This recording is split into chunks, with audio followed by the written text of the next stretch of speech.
subsidy scam, if I should use that phrase. And now we have another way of using that money. The palliative we're talking about now is still going to cost the government a huge sum of money. Where would the government generate that money from? They will still have to borrow before they give people palliative. They were I mean, the World Bank has already given them the money, so it's not giving them now. The World Bank has already approved that particular loan. So what we could see, hopefully, because I know that Tinubu's antecedent is one that is not of a spender.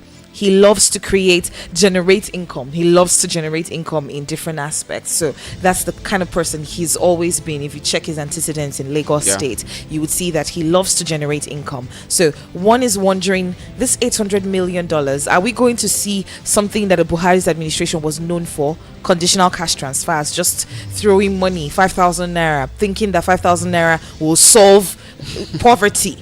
Will aid poverty in the country. So are we going to see something sustainable? Example, you have a sort of subsidy on food prices, staple food prices, right? Are we going to see something like that? In the US, they have food stamps. They have food stamps to help help the poor. Yeah, in US is an advanced country. Nigeria is a developing nation. We're developing. Why can't we be developing in that area? I want us to develop in that area, but we have to look at the reality in Nigeria. We have peculiarity here in Nigeria. Just like you say in the US, they have everything digitalized. They have everyone captured in their database. Nigeria, we have NIN. That's NIMSI, who ask you for details. You go to bank, they ask you details. You go to BV and they ask you for details. And now CBN are saying your social media and what have you they need. Why can't we have a centralized database system that if you type my NIN, you could see everything about me. You don't need to ask me anything. Every single thing. You could see everything about me. But now, if you want voters card, they have their own database separate. NIMSI have their own database separate. Instead of unifying it, have their database separately. So how do you think we will be able to now get across to every poor Nigerian to benefit from those palliative? We are a bit unorganized. If it were to be within the civil service structure, we are already covered with the IPPS and what have you of a thing. You could easily identify who is who. But how about Nigerians who are in the unofficial sector? How would you be able to get to the grassroots and get those people palliative? If, for instance, you want to subsidize the price of groceries, food, staple food, how would you now go to a rural area to subsidize or provide palliative to those people? How can you get their database? There was a term that came up during Buhari's administration. It's called vulnerable Nigerians, right? That term, it trended all through the Buhari's administration. They kept saying, "Oh, we'll send some money to the vulnerable Nigerians," and what we kept asking is, what were your indices? How do you tell this person is a vulnerable Nigerian? Is it because I have 100,000 naira in my account, or 50,000 naira, or below 50,000 naira? Yeah. What were the indices? What were the parameters to which you define a vulnerable Nigerian? Because at this point in time, those who were dancing slightly above the poverty line are seeing themselves, scalewing right back under it, right back under the poverty line. Because if you're earning 50,000 naira before and it was working for you right now, it can't work. It's not possible that a 50,000 naira can carry you for however long it was carrying you before, because now everything has gone up. Transportation has gone up, feeding has gone up, the cost of doing business has gone up. So that 50,000 naira is no longer worth 50,000 naira. It can only 50,000 naira of 2 months ago, before subsidy removal and the unification of the forest. Yes, so 50,000 naira is worth 100,000 naira right now. No, it's not even worth that, because if you're looking at that, it's almost like a tripling of prices. So you're looking at 50,000 naira is worth what 150 would get you right now. So really, if the government are planning to bring up palliatives, I think the palliative they will bring is going to be quite difficult to get to the grassroots. That is one big problem. The only palliative that the government were giving is in form of subsidy, because that is how subsidy concerns every Nigerian, be it those in the rural, in the urban centers, wherever you are, because you make use of a lot of things that are dependent in petrol.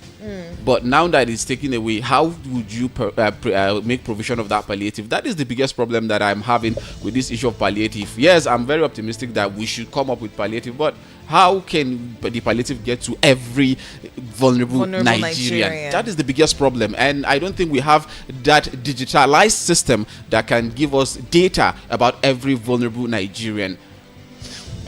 Well, let's be seen. Let's hope that there's going to be an improvement, especially number one on our database. It's something that we need, a unified database system, such that the police will search on their computer and see every single information about an individual, not necessarily what is in their account, but a general overview of what this person can afford or whatever, right? And then it cuts across every single MDA. Once you search an individual's name, you're able to see what that person's gross income, annual income could be, and then you can be able to tell how this individual, if the person falls within the poverty line, above it, or under it, completely under it. Hopefully we get a unified system. The issue of NIN came up around 2016, if I'm not mistaken.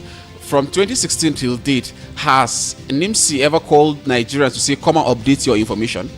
In developed countries, you update your information sometimes yearly, because probably where I was in 2016, that is not my current address. And now if you go to NIMC, the address you're going to see is my previous address in 2016. So how there is no update. So they have to also come up with modalities that we can be having updates, constant update, probably yearly. That will help. Yes, I've seen Tinubu now has said Nigerians will be paying 1,000 naira yearly. That's the information I saw by federal government, that will be paying 1,000 naira yearly in terms of is it renewal of our ownership papers of vehicle. That every vehicle owner will pay 1,000 naira for is it verification or renewal of ownership certificate, something like that. It's a way of generating revenue, quite rightly, but how about other things when I am renewing my driver's license, not driver's license, my car papers every single year, and you know that it was increased this year, I think by maybe 50% or so. It was increased, so the amount that I used to renew my car papers last year isn't the same amount I used to renew my papers this year. So how much more revenue, how much more money do you want to get from me as a car owner? You all frustrate me so that I will just park my car. Basically, that's what it is. Anyway, it's 7:30. Yes, we'll try to link up with Rufai at this point in time to get all the headlines and get his thought on our headlines this morning. Good morning to you, Rufai. Good morning.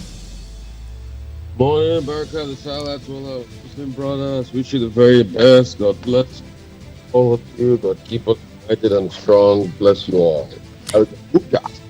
Thank you so much. Mr. Rufai, are we expecting maybe ram meat from you today? Ram cost, the two costs. and the money that I would like to add to my delivery fee, the 1,000 naira, I have to use it to renew my certificate of every year. The government wants to generate more revenue from Nigerians. I just like to. So I'm shading everybody. All right, Mr. Rufai, we have a headline this morning. It's talking about the World Bank. They're always, advising Nigeria and telling us what is attainable and all of that. So now they're coming out to say that poor Nigerians, the number of poor Nigerians in Nigeria out of our population would reach 101 million Nigerians if palliatives are not provided for subsidy removal. What exactly do you think about this? Well, I've been vindicated now. Because this is the thing that... And I've been saying that you can't what we call subsidy without bringing in people in poverty. But say we are against subsidy. Hello, sorry, hello, Rufai, can you hear me? Can you hear me? We are having a bit of challenge with the network. I think we will try to call you with another line. We'll use the other line because we don't want any of this opinion to be missed out by our listener. Really, very, very important. So we'll try to get you with the studio line. We'll do that now.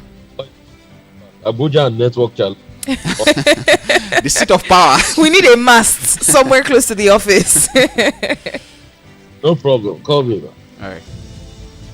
All right, Abuja is still front pages review, and we try to re-establish connection with our guest analyst Rufai Husseini, who will also be giving us some expert perspective we currently have. I really. All right. Hello. Is it better? We'll try to see if it's Let's better.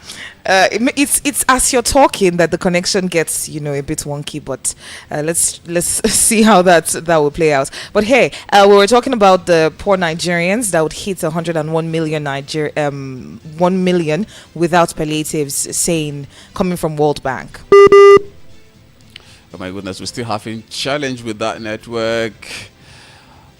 All right, we'll still continue. We'll try to establish contact with him. Meanwhile, you were listening to VOP 96.1 FM Abuja. Now you have a voice. We're looking at front pages review, and the one we started with is this contained on the Punch newspaper, where the World Bank are saying Nigerians, poor Nigerians would get to. Okay, I think he's Hello? back online.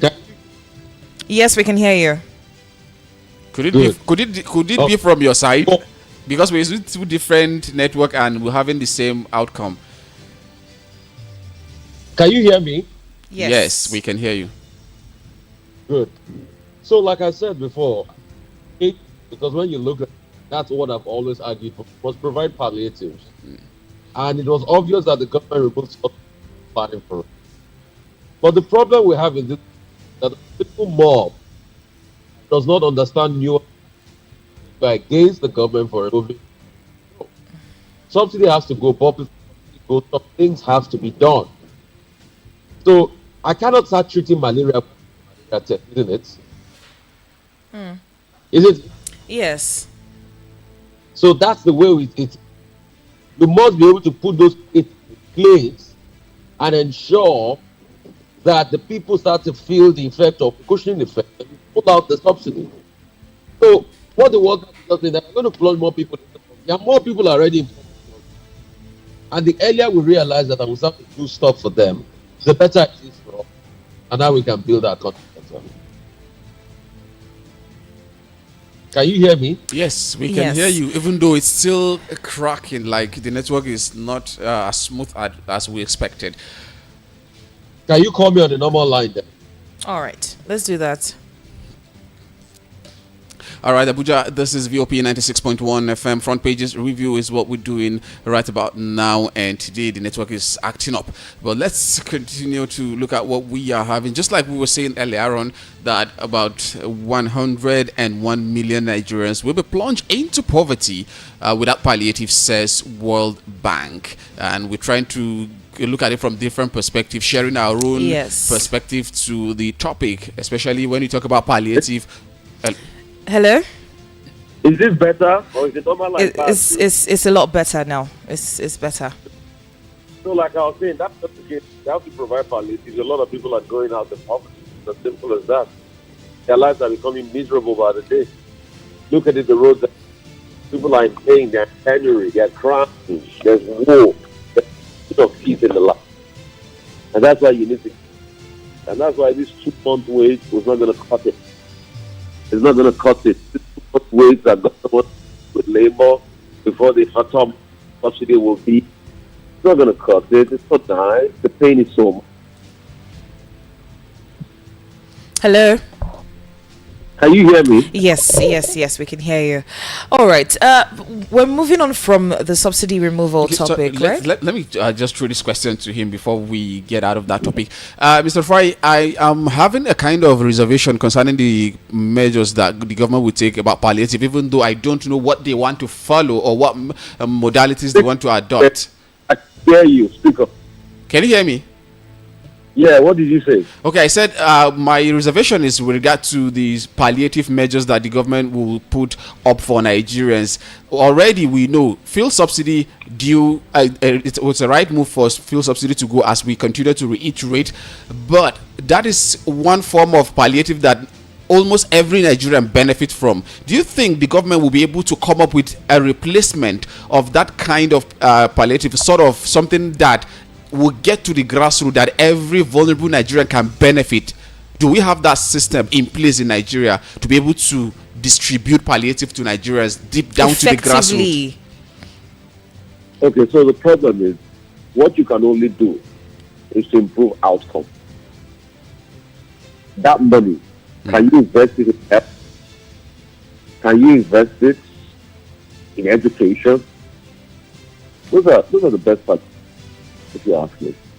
If you say you want to give people money in their pocket, no, it's not going to cut it. You can't give everybody the money. And that's why I don't believe in that register thing. It's able to improve outcome. It's able to improve education and health. So take, for instance, if you use that money and slash the fees people pay in schools, in enrollment fees, like that, it will go a long way. So those are better palliatives, so that there's going to be a level off on what the parents would normally pay. Or you can also, and I'm very iffy about this idea because I've not really been able to understand it properly. Okay. You can also stop teaching where people get a chance at least to heal anything in those areas and spread across 704 local governments, but that might not really cut because some families will. Or you can also use the money to be able to get more food into it and marginally bring down the cost of, the good palliative, which will affect the poor, subsidize and all of that greatly. Because really, when you think what the household income of a lot of people, food takes a majority part of household income. So for you to be able to get a targeted palliative, go to the Bureau of Statistics, look at an average Nigerian, target the things that take most income from an average Nigerian, like food, attack it, health outcomes, attack it. Those are better palliatives that target the family. Yeah. So that's the way I've always. All right. We have a thing. We say, baby, bad boy, we share. What it means is, once you take hunger out of poverty subsides. Because once the man, then you can have the also to look at the next day. So if you can, I don't know if it can be food subsidies, food stuff, whatever it is, I don't know how it's going to be. And those are the results. Because when you go and check every household in Nigeria, what really takes food revenue is food. So it does me thinking about if I have better options.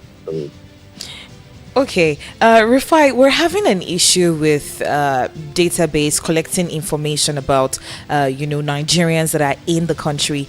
I don't know if there's a system or there's a way that we can unify, because every single time what we see is, come and register in this agency, register your NIN, do your NIN, come and do your voter's card, come and do your BVN, come and do this. It seems as though we don't necessarily understand the importance of having one centralized database, one bank of information of all Nigerians as a whole. Because Aliyu and I were bouncing off this idea about the food stamps and all of that, and we're thinking, is it possible that the government doesn't necessarily have all the Nigerians? Because how exactly what measures, what parameters do you use to define someone as a vulnerable Nigerian? What parameters would you use? How did you find out that person actually is vulnerable? So is there a way that we can sort of centralize our database? Yeah, so a couple of ideas. And in all fairness, I think the government is trying to do this. If you renew your passport in recent times, you will see now that your passport is your NIN number. Yes. So that's like a first step. And across all data sets, I think the NIN is like your social security number that you can extrapolate. What a lot of people just need is to convert between your BVN, your voters register, and your NIN number. Once you can convert that data set and also expunge people that have been dead and all of that. So we also need like a centralized server for death certificate and so I don't think we've been able to crack that yet. Registration of life birth, but not just registering in hospitals, but there must be like a server across the country where life birth and deaths are registered. So to a certain extent, you need to know the number of deaths, and link that data set to your NIN number. For instance, if we have like a data point in such a way that is backed up with AI and intelligence, that the centralized data peak once you register somebody's death certificate on it, and it can flag that NIN number and say deceased. Then you can do more. And this will also help payment of pensioners. So the truth has to be said, when you have that, then you can also use AI to study financial patterns. All I just need to do is iterate BPN numbers and be able to cross-mix with patterns and see how much people get in accounts and the other things. And all of this you can see with a lot of AI. So I think the first is the data convergence and make the data needful and agile by the use of AI. I'll give you an instance. There's something called Aadhaar India. It's one of the biggest in the world. Over 1 billion Indians are there. And that's what numerically you use everywhere in India as a form of recognition. It's called the Aadhaar number. If you know by 10 years and invest in data management, it could help with good. But a very good start with NIN number, the NIN registration. And that one has done a lot of work at first. So as you can create the data bank and use AI to be able to do it. That thing I've just said can provide jobs for another 500,000 to 1 million Nigerians, because it's a big Okay. and I'll suggest that the government set up of AI institutes. We need to start thinking of the future. Yeah. In the 6 centers where people go to learn AI, centers of excellence for AI. Because Where we AI is get- taking over the world. Yes, where we get tech experts trained on AI as if the centers of excellence go a long way in helping a lot of people. So with that, we can knock on wood about 1 or 2 million, 500,000 to 1 million jobs in the first couple of years. And as the industry expands even further, we can do it even better. So there's so much possibility. I see opportunity as regards data. With that, exciting. All I mean, right. I can tell you, I have an experience for advisory for a data company. One of the noted data companies.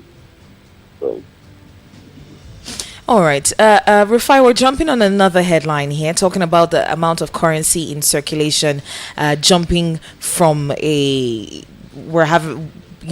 looking at the period under review from October to February this year.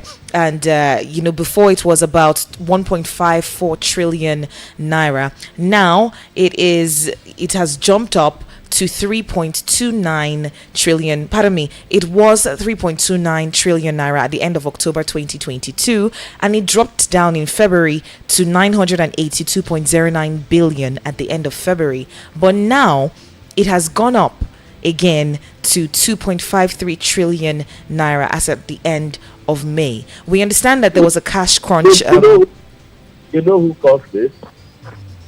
The politicians, because they wanted to get their way during the election. That naira redesign was a good policy. CBN was frustrated out of it. It was allowed to be the way it was. Yes, I know that. And the CBN too will have planned effectively for that. But you see, if we had buffered and structure, that would have been Nigeria's greatest transition into a very cash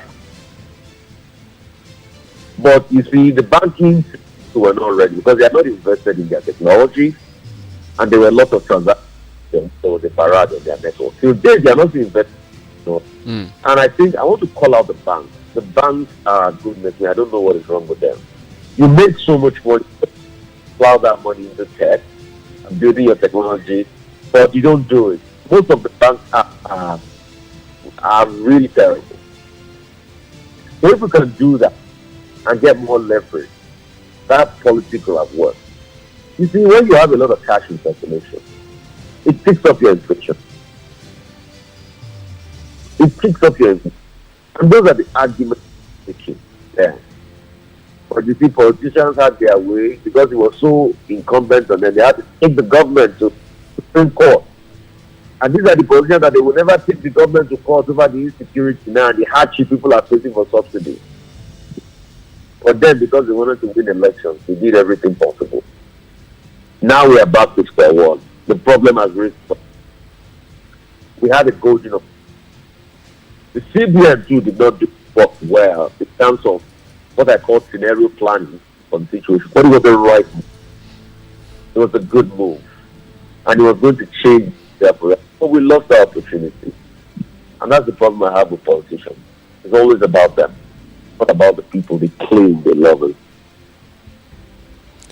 All right, right. I would like to have your take on this particular headline that we have on the Punch newspaper, which says 91% of UTME candidate picked universities over police and colleges of education, which means other polytechnics and colleges of education and the likes are left with 9% to share. And I'm sure this is not going to be far from the fact that the dichotomy that exists between the HND and the degree, which of course Ninth Assembly have done their own part, waiting for presidential assent to take away the dichotomy that exists between the two certificates. What would you say about this? I think what should be done is they should take away that dichotomy. HNDs are very.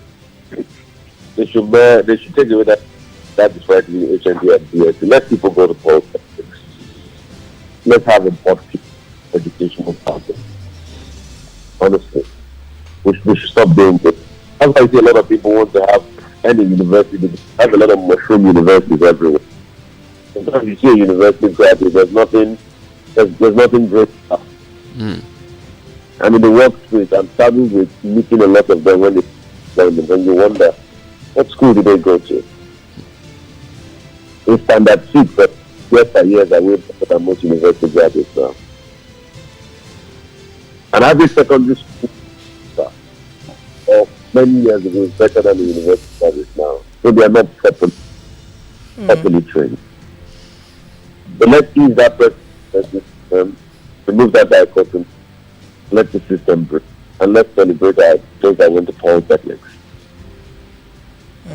All right, Rufai, there seems to be this ongoing beef between the Kano State Governor, Engineer Abba Kabir Yusuf, and Ganduje, because right now we're hearing that he's saying that's the Kano Governor. He's ordering the stoppage of salaries of 10,500 workers that were engaged by the Ganduje's administration. Earlier, we saw demolition of properties and monuments and different structure that were acquired during the Ganduje's administration by Ganduje. So what exactly do you think about this? Now we're seeing him, halting the salaries of 10,500 workers that were employed by Ganduje.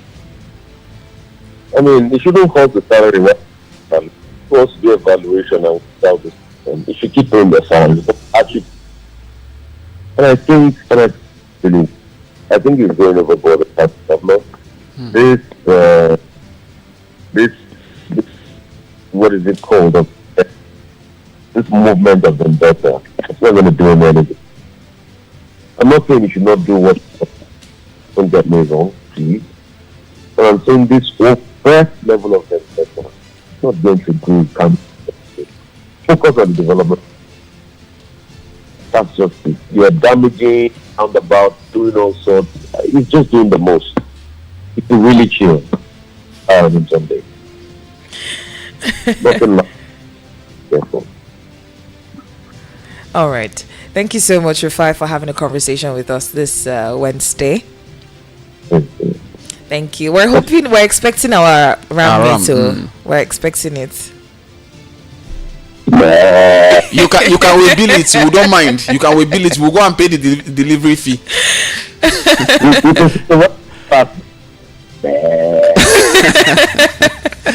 All right. Thank you so much. Bless you guys. Bless you too. Back at the salad to you as well.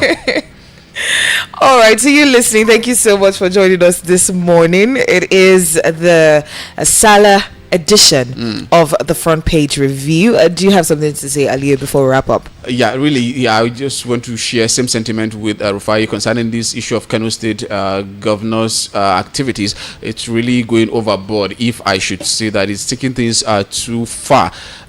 It is engaging or stopping the salary of 10,500 or 10,800 workers is quite huge. Do you know what it means for you to set up, like, to have a gathering of 10,000 people? It's not, as in, it means a lot. These people, a lot of them would have families. You already know the current economic situation in the country, and we now having people not having their salary or their salaries being stopped. It's really, really not funny at all. So Kano State government should really do something very fast. Although the Accountant General said the instruction was to suspend their salary or stop their salary and carry out an investigation. Yes, they should investigate, but you can still pay them their monthly salary before you carry out with your investigation. If some of them were employed illegally, if you so desire to lay them off, you can go ahead and do that. But I don't think this is the time for us to be laying off staff. If these guys are competent, they have what it takes to add value to the workforce of the state, why not allow them? I think the key word you said is competent, right? If these individuals are competent, then you should go ahead and leave them in add the workforce. Add to the workforce. There was a time that the governor of Kaduna, the former governor of Kaduna State, Nasir El-Rufai, he had this, he was going, for the teachers in Kaduna State, and we saw there were tests that were retaken by the teachers and some other things that he did to sort of try to mop up the education system in Kaduna State. So if you're having a situation where you want to sanitize, if really you have a clear conscience, if really you're the governor of the state, you're the father, quote unquote, of the people, right? You should first of all look at the competence of these individuals, give them a test, see those that pass and those that fail. Let that be the reason to lay off these individuals. Let it not be because they were illegally hired into the service. The definition of legality is even ambiguous if you look at this situation. Exactly. Because this government might come and say, okay, what the previous administration did was illegal, and if they were still to be in power, they would term it as legal.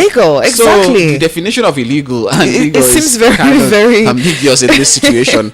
Anyway, it's been a long conversation with you. We hope that you keep it locked with us right here on Voice of the People 96.1 FM. We've got a lot coming right up for you.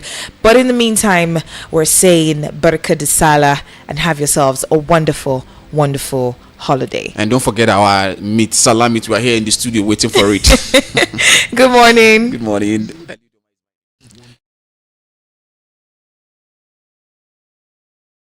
Pint of happiness with the light in every scoop.